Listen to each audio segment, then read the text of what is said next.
Baik, bismillahirrahmanirrahim. Assalamualaikum warahmatullahi wabarakatuh. Perkenalkan, nama saya Wahyu Armarsnain. Di sini saya akan menjelaskan mengenai resume hasil dari kelompok 1 sampai 7. Baik, untuk mengefisienkan waktu, yang pertama resume kelompok yang pertama. Pengertian akuntansi. Akuntansi dapat diterjemahkan sebagai cara atau metode yang digunakan untuk menyelenggarakan pencatatan mengenai transaksi keuangan sehingga menghasilkan informasi yang relevan untuk mengambil suatu keputusan. Pada proses akuntansi, mengidentifikasi peristiwa ekonomi dilakukan terlebih dahulu. Setelah teridentifikasi, peristiwa itu kemudian dicatat untuk menjadi alur aktivitas keuangan perusahaan. Pencatatan terdiri atas pembuatan jurnal peristiwa secara sistematis dan kronologis. Di dalam pencatatan, peristiwa ekonomi akan diklarifikasi dan dibuat ikhtisarnya. Pengertian pengantar ekonomi mengandung dua pengertian, yaitu kegiatan akuntansi adalah bahwa akuntansi merupakan proses yang terdiri dari identifikasi, pengukuran, dan pelaporan informasi.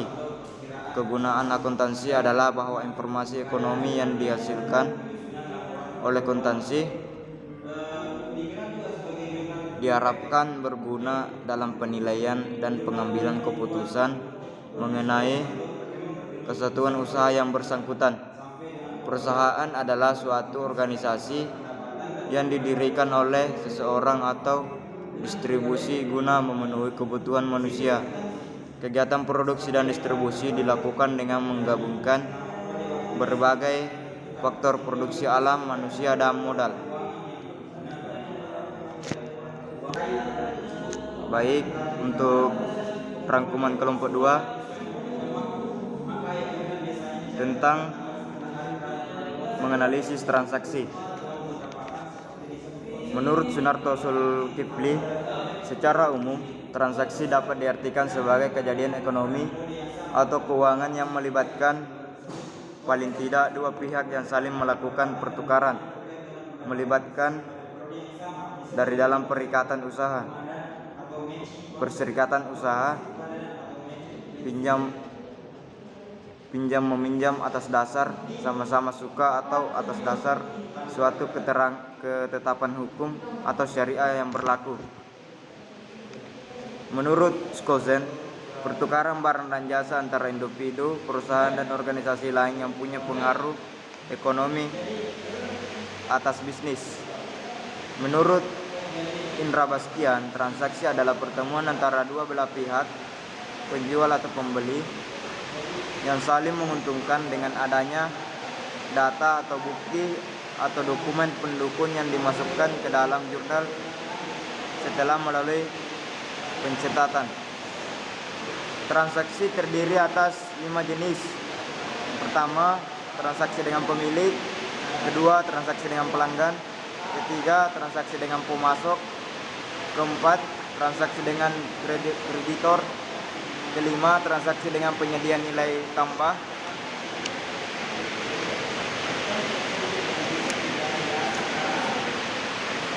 Suatu kelompok akun untuk sebuah entitas bisnis disebut buku besar atau ledger. Sedangkan daftar akun yang terdapat dalam buku besar disebut dengan akun atau daftar akun, chart of account. Akun yang didaftarkan sesuai dengan urutan yaitu aset, liabilitas, equities, pemilik, pendapatan, dan beban.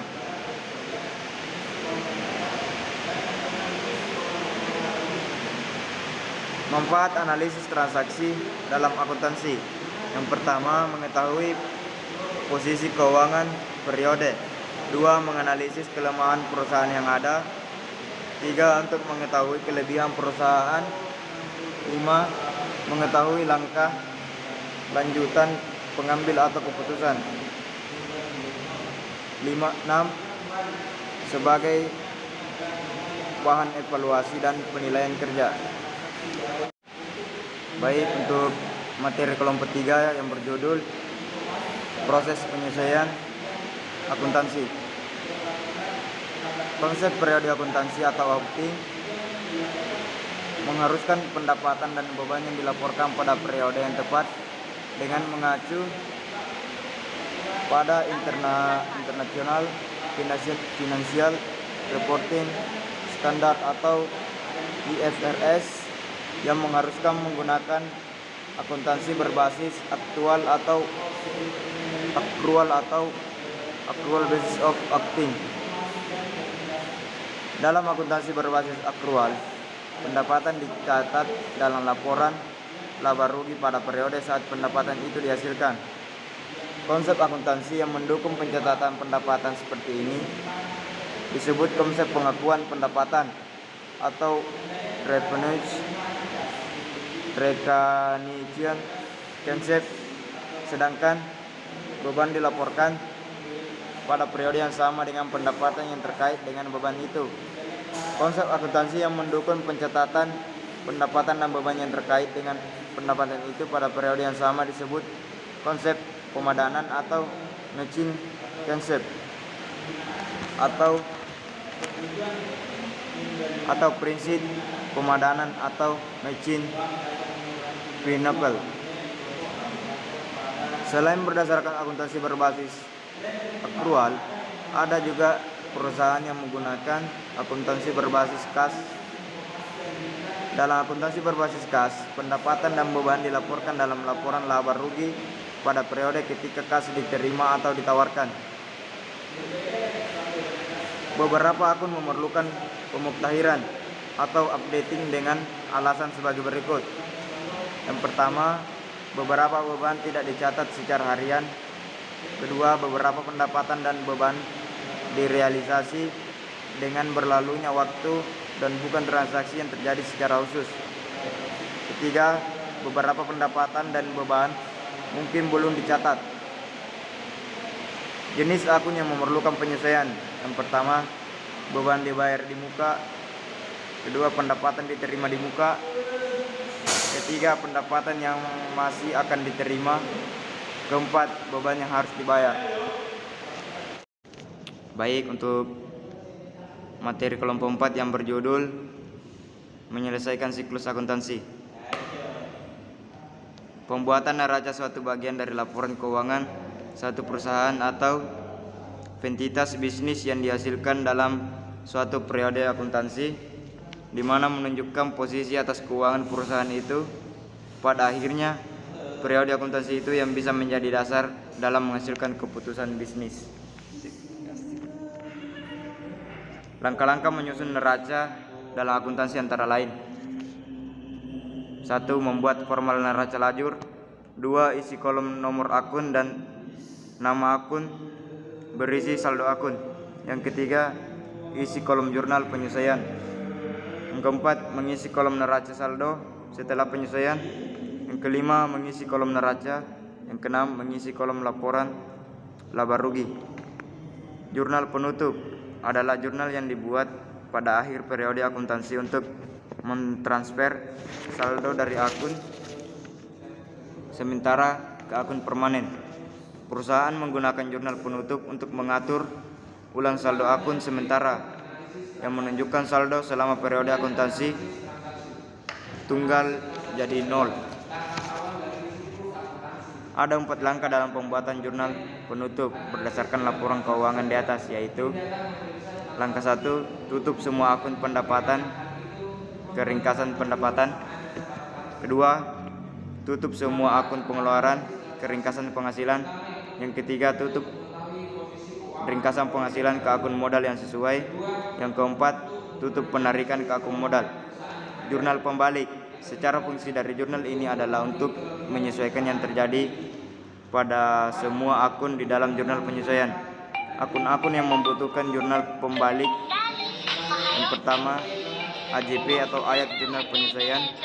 kedua AJP atas pendapatan, ketiga AJP atas biaya yang dibayarkan di muka, dan yang terakhir AJP atas pendapatan yang diterima di muka. Baik, untuk materi kelompok 5 yang berjudul akuntansi perusahaan dagang. Ciri khusus perusahaan dagang terlihat pula dalam kegiatan akuntansinya. Tahapan akuntansi di perusahaan dagang dimulai dari menghitung persediaan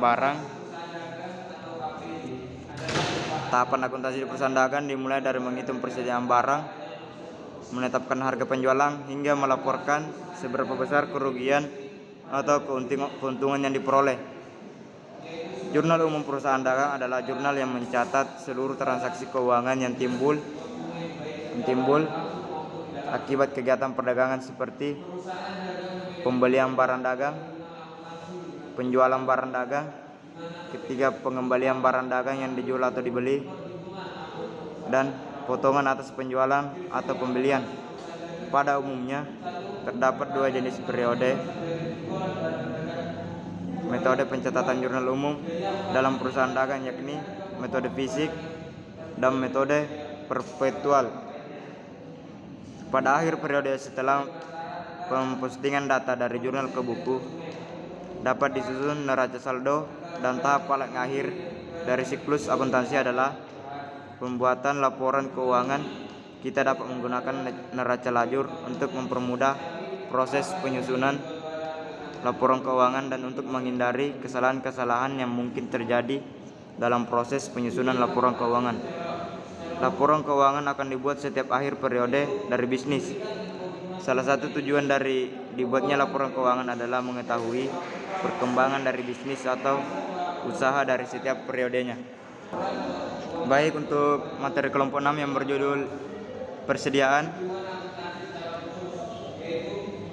Untuk mengukur nilai persediaan pada perusahaan dapat disajikan dalam pengukuran sebagai berikut. Biaya perolehan apabila diperoleh dengan pembelian. Biaya perolehan persediaan meliputi harga pembelian, biaya pengangkutan, biaya penanggangan, dan biaya lainnya yang secara langsung dapat dibebankan pada perolehan persediaan. Potongan harga, rabat, dan lainnya yang serupa mengurangi biaya perolehan. Nilai pembelian yang digunakan dalam biaya perolehan persediaan.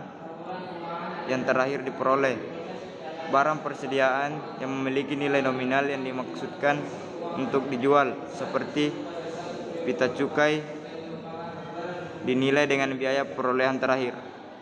Kedua, biaya standar apabila diperoleh dengan memproduksi sendiri.